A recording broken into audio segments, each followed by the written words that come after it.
Today, I move and rescape one of my Fluval Specs.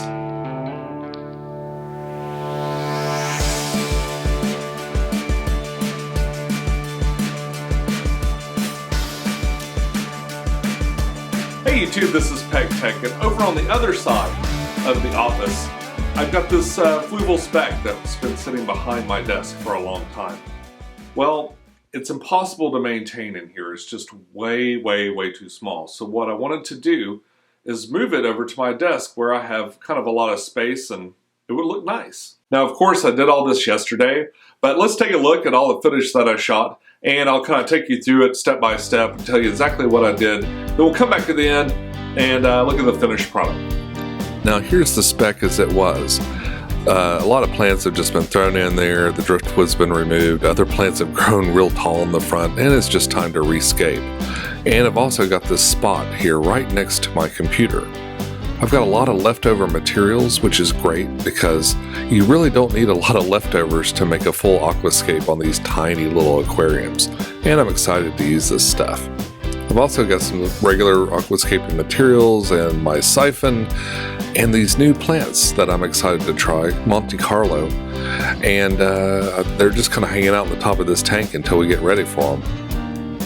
I wanted to start by removing about half the water. I'm going to keep the water as clean as possible so the betta has a place to live while the tank sort of calms down after I rescape it. Now that it's light enough to move, I unplug all the plugs and I move it over to the table. I'm going to put it on the table to, just to clean it out, grab the fish and the plants out of there and kind of see what I want to use out of the old scape. After removing the light, I go ahead and I'll pluck this anubis out. This anubis wasn't tied down to anything, and it's going to be a great way for that betta to have a nice place to hide. He's going to be in that bucket for a few days, and adding a plant like that kind of makes it a little bit nicer for them because he can just kind of crawl under that plant and hide and feel nice and calm. The other fish I put in a couple of other aquariums. It's still the same fish that were in there when I set this up a couple of years ago. So this bucket's going to be a modified betta bowl for the short term. Next, I'm going to use a dirty water bucket. Now, what I mean by that is I'm not going to worry too much about the water kind of getting sullied in here. It's probably going to get thrown out. And I basically start another siphon, and then I start pulling plants. Now, what I'm going to do is pick the plants that I want to keep for the aquascape and kind of set on the side. I'm going to pick the smaller ones. There's a really large plant here, and it would be kind of neat in there, but I'm afraid it'll put too much shade out right away. I'd like for the small plants that I'm going to put underneath this to kind of get rolling before, the plants get too big. So I plucked the smaller ones and just kind of pulled it apart and pull all the dead leaves out and kind of set on the side. And then I started grabbing up any little bits of hardscape that I could salvage out of that. Now it's time to pull the filter, take the biological stuff out. I just kind of throw it in the water just to kind of keep it active, and I go ahead and squeeze out the filter while I can. I'm going to be dumping all that water in the aquarium out, so it really didn't make any difference just to go ahead and clean the filter, give it a good squeeze. After I dumped all the gravel out and cleaned it up a little bit downstairs, I wiped it down as much as I could, and then I just started with a thin layer of the fluorite. This is pretty much a duplicate of the setup I did for the 12-gallon downstairs, and I like the way it's rolling, so I decided to do it almost the same thing on this one.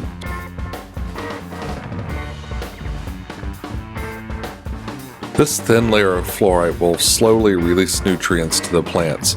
It lasts for a really long time, so I'm hoping this fairly small amount will be sufficient.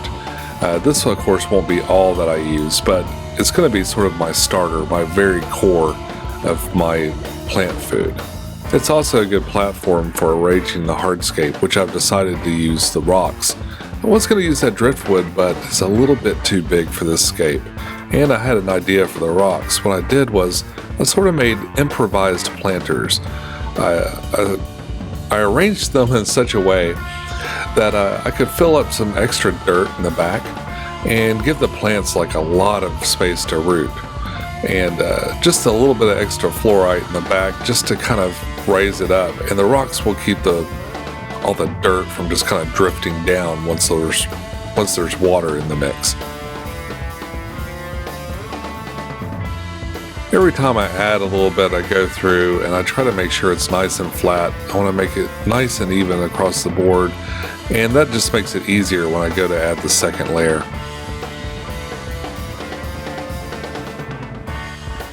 For the second layer, I'm using Aquasoil Amazonia, and what I do is I just put another thin layer across the top. This stuff is really thin, and the plants find it really easy to kind of move through it. It's especially good for those carpeting plants that kind of need a real thin substrate to move along and to spread. I put a top coating over the entire aquarium and just kind of evened it out.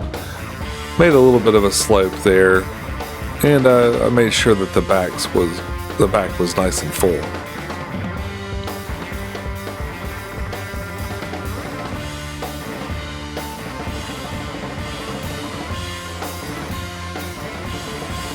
Then I decided to carefully add some water. I added a little bit more water than I intended to. It got a little bit more full than I usually do it, but I like to plant with a little bit of water, like about an inch or two of water. It just makes it easier. Now it's time to pull out these new plants. Anytime I get a plant I've never seen before, I take a quick look at the roots and kind of decide how I need to plant it. This is a lot like the baby tiers were, in that you can plant it in clumps, but it didn't do as well. And it ended up being better just to kind of pull individual stems out and just kind of work them into place, although it took a really long time. I ended up using both pots, of course, and I just planted them the best I could around the other side of the rocks. I took some of the plants that I had before and I put them in the back in these little areas that I kind of set aside for them. These plants are really heavy rooters, so it'll be great to have that extra layer of dirt in there, just to kind of raise them up and to give them more room to breathe. I took this plain gravel and I put it on top of the Monte Carlo just to kind of help hold it down. I also love this gravel. It's kind of a nice way to sort of keep your plants in place, and in the short term, before the plants start to grow, it really kind of just makes everything look a little bit nicer and less, even. I don't want it to just be that all black soil across there. I want some texture to move around the hardscape and stuff. One cool thing about the Fluval Specs is that when you fill it up, you can kind of cheat and pour it right in the back, and it actually keeps it pretty calm when you fill it up. It's pretty nice. And here's the spec now. It's still a little foggy. The water hasn't completely cleared, and there's not as many plants as I would like. I'd love for this to just start off full of plants, but I also kind of want to see what they do. I want to see how they grow. So I'm going to start off with just this and see what it does.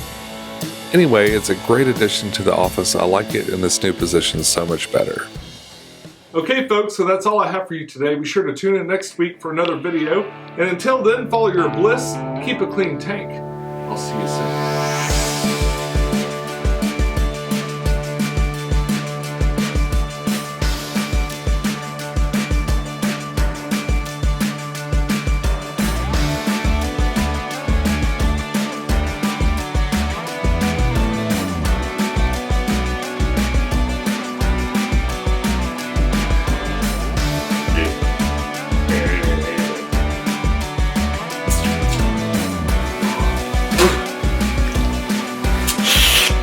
Have eaten peanuts before this.